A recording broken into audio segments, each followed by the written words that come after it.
David Miscavige is the leader of the Church of Scientology. His official title is Chairman of the Board of the Religious Technology Centre, or RTC. That's a corporation that controls the trademarks and copyrights of Dianetics and Scientology. David's dad, Ron, has written a book called Ruthless, Scientology, My Son, David Miscavige and Me. And Ron joins us on the line from the United States of America. How are you doing, Ron? I'm doing pretty good, Ray. How about you? I'm good. Thanks for taking our call. Now, you were in the throes of Scientology, and is it right to say you escaped a number of years ago? That's exactly right. That's exactly what I had to do. I had to escape. So let's start at the very beginning then, I suppose, on this. So you were married to Loretta. You're sort of a curious type man. That's what I get from reading the book.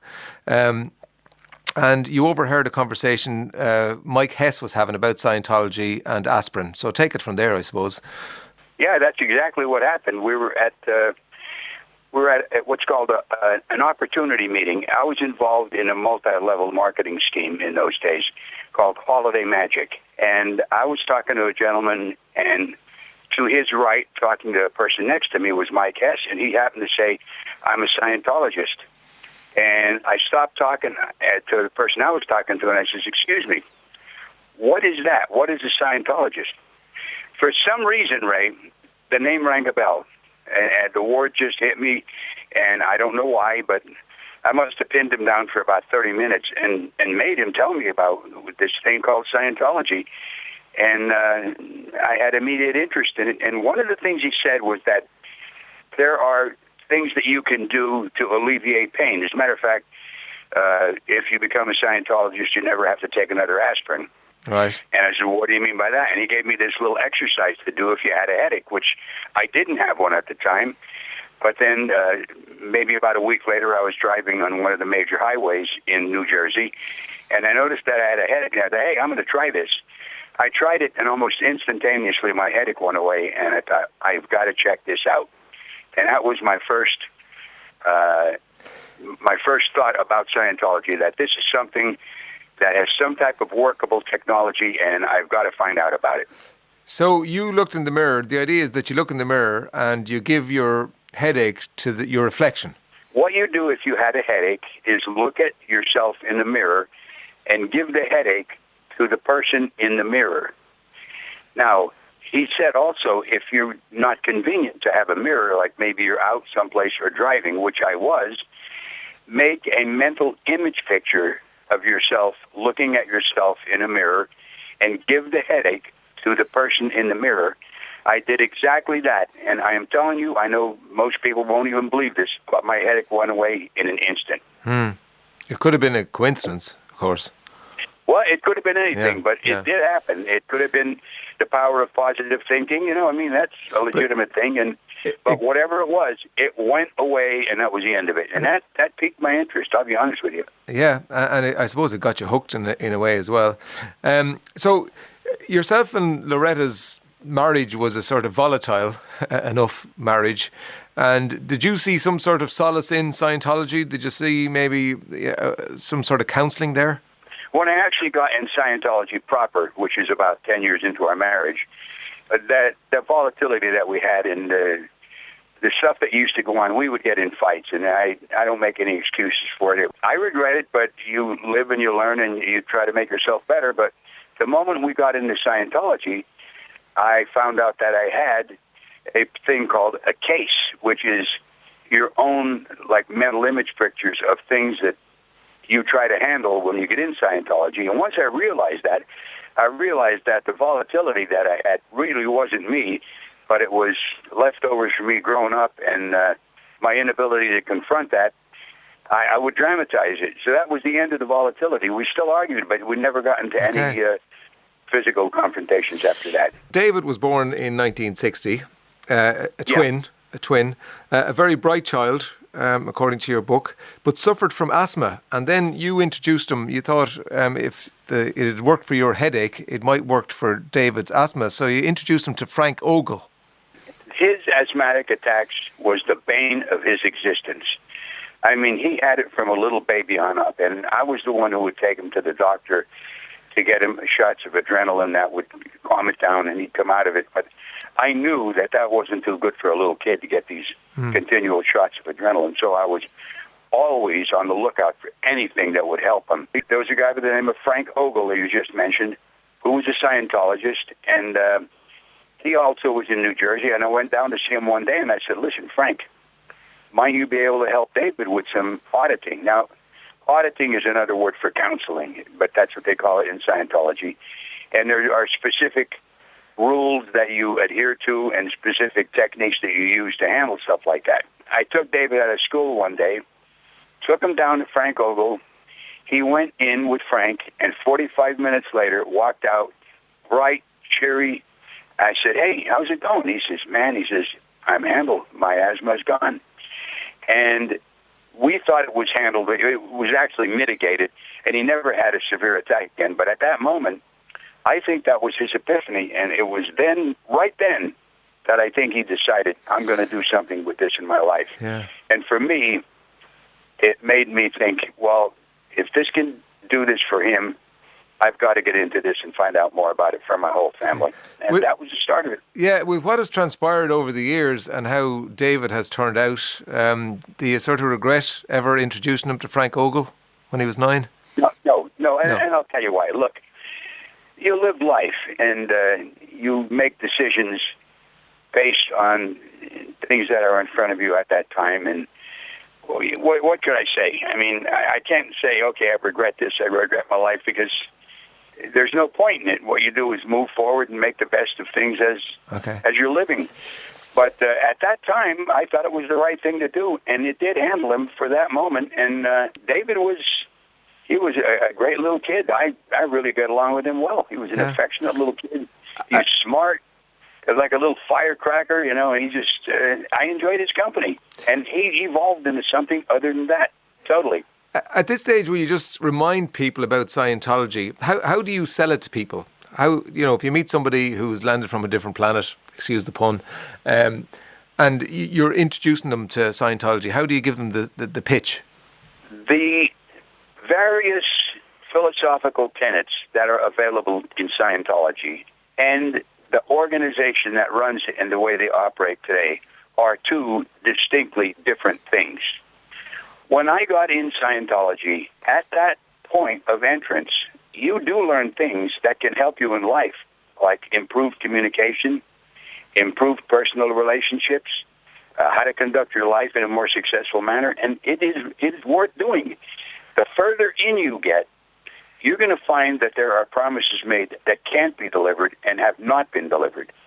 Specifically, as an example, that you, as a spiritual being, could leave your body and operate without the use of any mechanical means, such as a body, and do kind of superhuman things. That has never been delivered. But the bottom of the bridge, those things, when you first get in, are valuable. Okay. Now, you said to me, how would I explain it to somebody who was from a different planet who didn't know anything about it? I would say this. First of all, don't go to the Church of Scientology. There are independent practitioners that deliver what the church does for a minuscule amount of money compared to what the church charges. And there's no other agenda attached to it, such as what the church is doing now, which is buying up real estate to show that they're expanding, which is really not an expansion of Scientology itself. It's just that they have more real estate. But if you were to apply the philosophical tenets, the good things, the things that are proven to be true, you can change a condition from what it is into a better condition. Just back to David then. So you say in 1970 yourself, how many children had you got, Ron? 4. I have 4 children. So there's Ronnie, David, Denise, and Lori are my 2 daughters. So the whole family joins Scientology. Is that did you move house, or did you just sort of sign up for it and stay where you are and just attend the odd meeting? The C organization, which I eventually joined in 1985, would be likened to the priesthood in the Catholic Church, okay? Yeah. But let's say you're a person who practices Roman Catholicism. You would live a regular life, you'd have a job, and then, of course, you would avail yourself of the sacraments. You go to confession to a priest, but the priests are the ones who administer this. The Scientology's group called the Sea Organization would be like the priesthood, and the regular public would be like the Roman Catholics who just right. Okay. So when we got in, no, we didn't join any compound or have to stay any place. I just kept on my job, which I was selling, and I was also playing music. And I would take my children to a place in New Jersey, and we would take courses and get auditing there. David was proven to be quite the star of auditing and Scientology. There's no doubt about it. I mean, he took to it like a fish to water. He immediately was able to do things that were far better than many adults who took it up. And he could audit people, and which is another word for counseling. As a 12-year-old, 13, 14, 15-year-old, he was counseling adults. Yeah, but Ray, I was just about ready to say, I hate like heck to use that word, because when you think of counseling, you think of going to somebody who is going to give you advice on how you should conduct your life. Am I right in saying that? Yes. Okay. Scientology auditing is not like that at all. That person who is called an auditor does not give you advice. I struggle to find a comparable award that the average person could get and get the idea of what an auditor does. So that's why I use the word counseling, and I probably shouldn't. But there is a certain set of rules that you apply when you audit another person, and a couple of them are you don't invalidate or make nothing of what the person is saying, and you don't evaluate, which is to say, okay, that's right, this is wrong. Okay. You don't do any of that, but you ask pertinent questions that will get the person who is looking at his life and his livingness to come up with answers as to why he's that way, and to find relief from the sufferings in life from that. That's how it works. So as they say in this part of the world, he was an old head on young shoulders, David Miscavige. Yeah. That's a great way to put it. I'll tell you something, that's Ray, you hit the jackpot with that. That's that good Irish in you, right? Yeah. As a matter of fact, in high school, my history teacher was Irish. And after school, we would go to the pub, where it was a bar, and have a drink of beer with them. And that was the way it was, you know? Didn't do you any harm. It didn't do me any harm. Come on, you know? Yeah, so he he shot up the ranks. Is that the right way to say it? The ranks of Scientology? Yeah, now, when he was 16 years old, he was laying at home in his bed. I come home from work, and he was in his room laying in bed, and I said, hey, man, what's up? It looked like he was mulling over something. He says, hey, listen, Dad, I don't want to go to school anymore. He says, all the kids around me are taking drugs. He says, this is not what I want to do at all. He says, I'd like to go and help L. Ron Hubbard. He went in, helped out L. Ron Hubbard, the man who set up Scientology, and within a number of years, by the age of 25, he was his right-hand man. Yes, there was him, and there was a couple other people who would be considered trustworthy, L. Ron Hubbard. Okay. Annie Titman was one of them, but definitely David was. And when L. Ron Hubbard died, he saw his opportunity to rise up, and he did. He moved right up, and he started running it, and that was it. And what year was that? L. Ron Hubbard died in 1986, and that was when he started moving up and just took over. Right, so he's in his late 20s. You mentioned earlier on that you were really proud of him, bright spark, all that sort of thing. When did that image of your son begin to change? Ray, I'm going to tell you, there was a gentleman by the name of Lord Acton who was a Brit. And as a matter of fact, he lived I think he was born in 1843 and lived until the early 1900s. He was a member of Parliament. And he is the one that made the statement, power tends to corrupt, and absolute power corrupts. Absolutely. Yeah.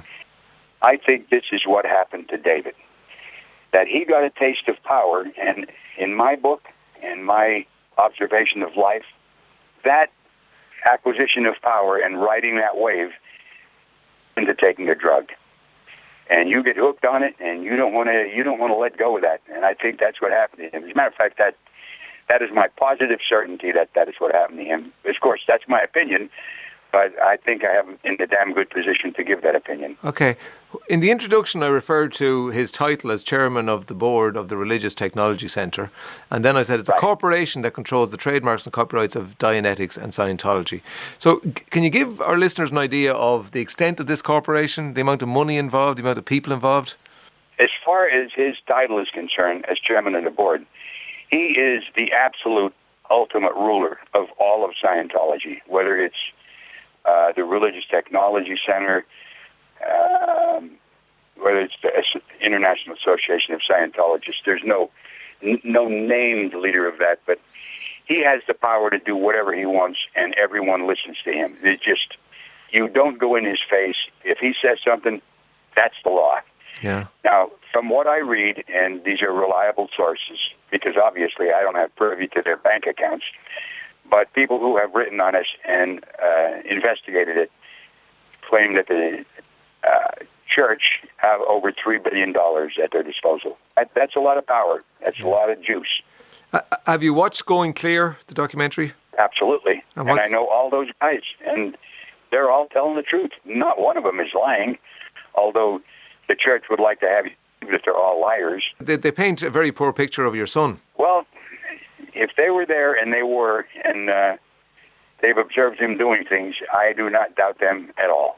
I don't doubt Tom DeVaught or Jason Begay or Mike Rinder or any of them. I mean, I know these people personally, and they're not somebody who would just throw away a statement like that with no personal experience at all. You say in the book, Scientology actively tears families apart, separating parents from their children. So you obviously left. They have a practice of disconnection, and this is your big bugbear. So what does that effectively mean to you and your family? Well, Ray, the reason that I wrote the book was because of that policy of disconnection. I go into how I was followed by two PIs for almost a year, about a year and a half, getting paid $10,000 a week to follow me and report on my every movement between 8 in the morning and 8 o'clock at night. And then there was a point where I was in a parking lot. It was the summertime. I had a pocket T-shirt on, and my cell phone was in my left-hand T-shirt pocket. I was putting groceries in the car, and I bent over to put the groceries in, and I thought my cell phone was going to fall out. So I reached over with my right hand to stop it from falling out.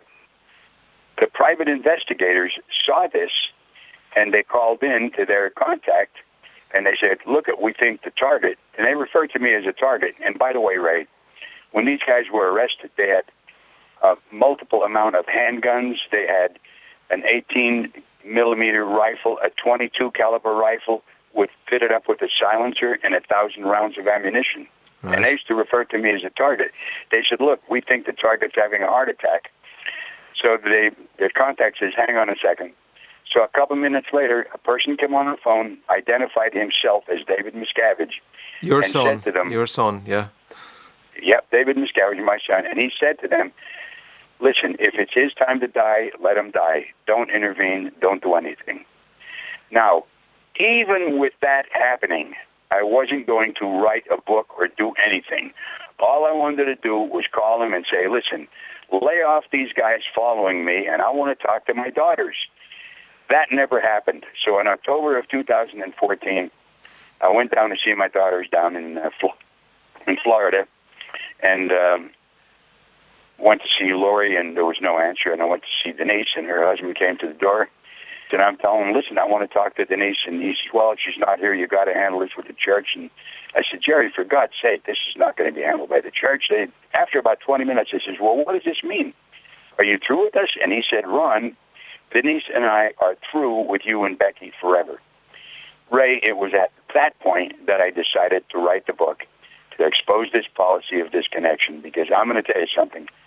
There's nothing worse that you could do to a person than have his family cut the ties with him. And right now, neither my daughter Denise or Lori or their children or my great-grandchildren, whom I've never met, speak to me. They are disconnected from me.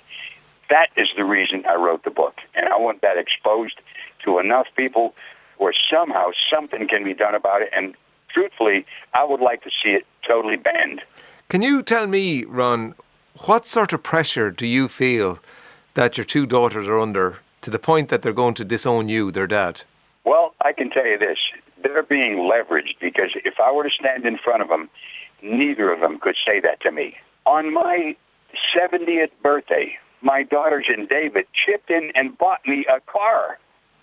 On my 75th birthday, my daughter sent me 75 gifts. I just turned 80 in January, by the way. But then in 2005, my daughter Lori went to see David and said, listen, if Dad can't come to see us, because I could not get a leave to see them, we want to go and see him. So Lori and Denise came to Los Angeles to a place called Celebrity Center, and Becky, my wife, and myself spent 4 days with them just hanging out. I was cooking. We went out shopping, just had a hell of a time. Now, with that as a backdrop, do you think on their own volition I turned into a rat? No. Not at all. No.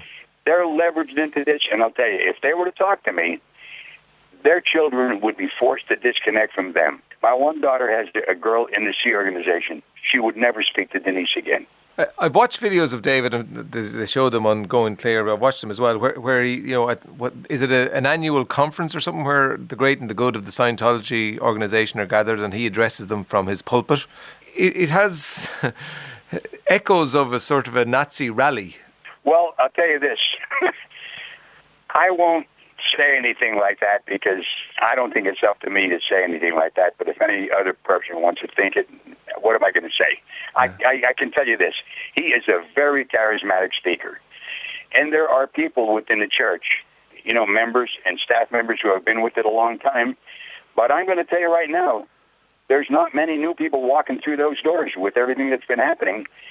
In the 70s and early 80s, when did we get the internet? In the late 80s? Once that came about and things started going on there where you could see exactly what type of person L. Ron Hubbard was or the things that went on within the church, you can't have that death hold on people anymore like you used to have. Listen, Ray, even now, a public Scientologist is told that they're not allowed to go on the internet to see anything about Scientology. And they are called in at various times to be interrogated as to whether they looked at stuff that was not favorable to the church. They try to control this information to public. Yet if you have a religion or a group and you can't stand up to some criticism, you got to be doing something that's not okay. Yeah. David obviously doesn't like the fact that you've written this book. Has he communicated that to you in any way, shape or form? None. No. Not at all. When was the last time you spoke to your son? Before we left, and that was in 2012. But in person on that base, in Productions base, he called me Ron. He never called me Dad. When you're there, the family at that place does not mean anything. You're a staff member.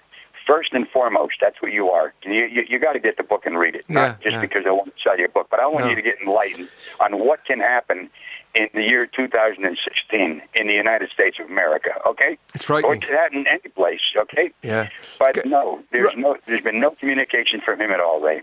I don't know how there could be so many adverse things said about the church and him without it having some effect on him. I just don't see how it's possible. Now, one thing they try to do to me, familiar with GoDaddy? No. GoDaddy is a place where you can register a name to go on the internet. They sell internet names, okay? So the church bought 500 variations of my name so that when somebody put it on there, it would come to their site where they're trying to character assassinate me. You must be very sad, Ron, are you?